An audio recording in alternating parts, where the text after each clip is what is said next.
Hi guys, welcome to the new cooking school here. So while I was on vacation, I had an epiphany. I have to stop reading YouTube comments. Of course, not your comments. Your comments are wonderful. It's all those other people whose comments are just... I don't mean these sorts of comments. These are not a biggie. After a few years on YouTube, you'll learn to tune these ones out.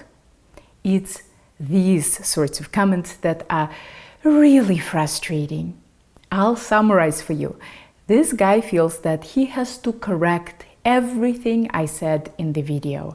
He's worried that I don't realize the extent of my cluelessness. Why do I read this crap? I'll tell you why. It's because if somebody tried something from one of my videos and it failed, I'm genuinely interested. Also, I want to get back to people who have cooking questions. Just to clarify, where is your accent from is not a cooking question. But all too often, I read this huge rant only to realize that this person has not cooked anything from any of my videos and they never will.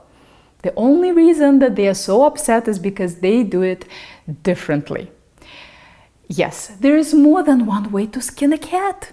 If you want to share with the world how much you know about cooking, why don't you start your own YouTube channel?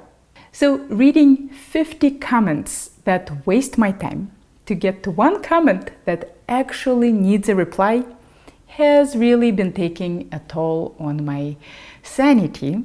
So here is the plan.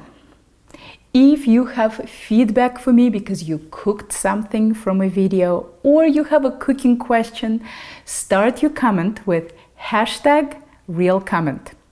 I have a filter set up in my email that brings these comments to my attention so that I can get back to you. And don't worry, you don't have to remember this. I'll remind you in the end of all new videos. I'm hoping that the kinds of people who just want to vent their frustration, educate me about cooking, or just call me names, are also the kinds of people who are bad at following directions or watching the video all the way to the end. Will this work? I don't know. I guess we'll find out. So that's all for today, and I'll see you real soon with a real video. So don't forget #RealComment.